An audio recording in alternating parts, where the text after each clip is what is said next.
What you're looking at is the smallpox virus, one of the deadliest pathogens on the planet. For centuries, it did a wonderful job of helping keep the human population in check. But times change, and sometimes Mother Nature needs a hand in improving her creations. Like, say, speeding them up a little bit, making them contagious when they should be quietly incubating in a host, or making them more lethal.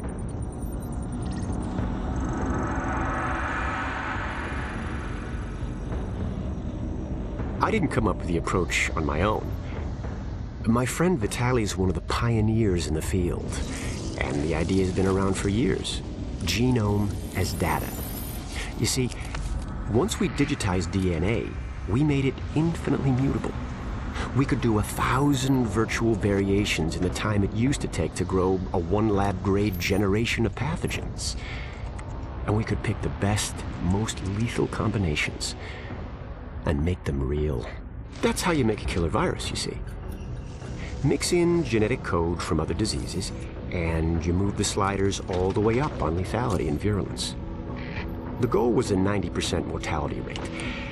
I'm not sure my green poison is going to quite hit that, but honestly, that's just details.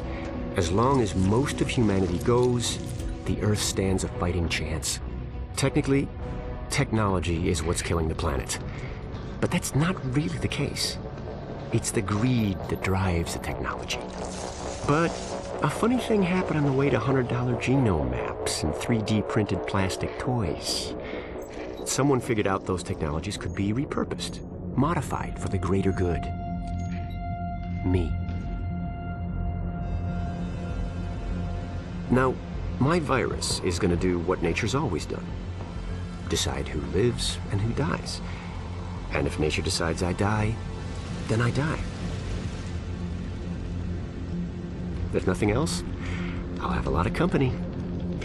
Natural selection at its finest, helped along by a little unnatural genetic manipulation. It's all data, really. Life's just a method of processing it. The same way I processed the smallpox genome on my laptop. And who's to say that wasn't the plan all along? If, by some miracle, you survive green poison, then nature's decided you deserve to live. The rest of us shouldn't and won't. Godspeed. I'll see you in hell.